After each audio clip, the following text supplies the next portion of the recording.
Praise the Lord. இன்றைய தியானம் ரோமர் 2ஆம் அதிகாரம் 1 முதல் 16 வரை. ஆகையால் மற்றவர்களை குற்றவாளியாக தீர்க்கிறவனே, நீ யாரானாலும் சரி, போக்கு சொல்ல உனக்கு இடமில்லை.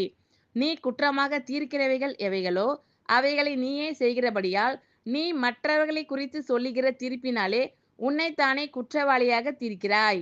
இப்படிப்பட்டவைகளை செய்கிறவர்களுக்கு தேவனுடைய நியாய தீர்ப்பு சத்தியத்தின்படியே இருக்கிறதென்று அறிந்திருக்கிறோம்.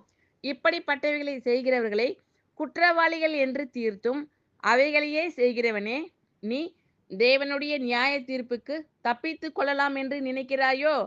அல்லது தேவ தயவு நீ குணப்படும்படி உன்னை ஏவுகிறதென்று அறியாமல் அவருடைய தயவு, பொறுமை, நீடிய சாந்தம் இவைகளின் ஐசுவரியத்தை அசட்டை பண்ணுகிறாயோ? உன் மன கடினத்திற்கும் குணப்படாத இருதயத்திற்கும் ஏற்றபடி தேவனுடைய நீதியுள்ள தீர்ப்பு வெளிப்படும் கோபாக்கினை நாளிலே உனக்காக கோபாக்கினியை குவித்து கொள்ளுகிறாயே. தேவன் அவன் அவனுடைய கிரியைகளுக்கு தக்கதாய் அவன் அவனுக்கு பலனளிப்பார். சோர்ந்து போகாமல் நற்கிரியைகளை செய்து மகிமையையும் கனத்தையும் அழியாமையையும் தேடுகிறவர்களுக்கு நித்திய ஜீவனை அளிப்பார். சண்டைக்காரராய் இருந்து சத்தியத்திற்கு கீழ்ப்படியாமல் அநியாயத்திற்கு கீழ்ப்படிந்திருக்கிறவர்களுக்கோ உக்கிர கோபாக்கினை வரும். முன்பு யூதரிலும் பின்பு கிரேக்கரிலும் பொல்லாங்கு செய்கிற எந்த மனுஷ ஆத்மாவுக்கும் உபத்திரவமும் வியாகுலமும் உண்டாகும்.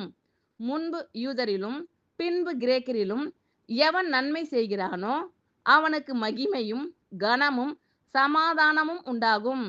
தேவனிடத்தில் பட்சபாதமில்லை. எவர்கள் நியாய பிரமாணம் இல்லாமல் பாவம் செய்கிறார்களோ அவர்கள் நியாய பிரமாணம் இல்லாமல் கெட்டு போவார்கள்.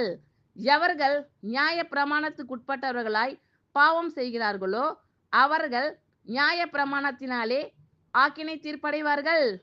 நியாய பிரமாணத்தை கேட்கிறவர்கள் தேவனுக்கு முன்பாக நீதிமான்கள் அல்ல, நியாய பிரமாணத்தின்படி செய்கிறவர்களே நீதிமான்களாக்கப்படுவார்கள். அன்றியும் நியாய பிரமாணம் இல்லாத புறஜாதிகள் சுபாவமாய் நியாய பிரமாணத்தின்படி செய்கிற போது நியாய பிரமாணமில்லாத அவர்கள் தங்களுக்கு தாங்களே நியாய பிரமாணமாய் இருக்கிறார்கள். அவர்களுடைய மனசாட்சியும் கூட சாட்சியிடுகிறதினாலும் குற்றமுண்டு குற்றமில்லை என்று அவர்களுடைய சிந்தனைகள் ஒன்றை ஒன்று தீர்க்கிறதினாலும் நியாய பிரமாணத்துக்கேற்ற கிரியை தங்கள் இருதயங்களில் எழுதி இருக்கிறது என்று காண்பிக்கிறார்கள்.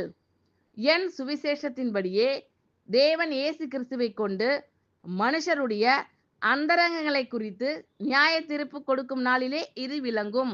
ஆமென். Thank you lord. கர்த்தர் உங்கள் அனைவரையும் ஆசீர்வதிப்பாராக. God bless you all.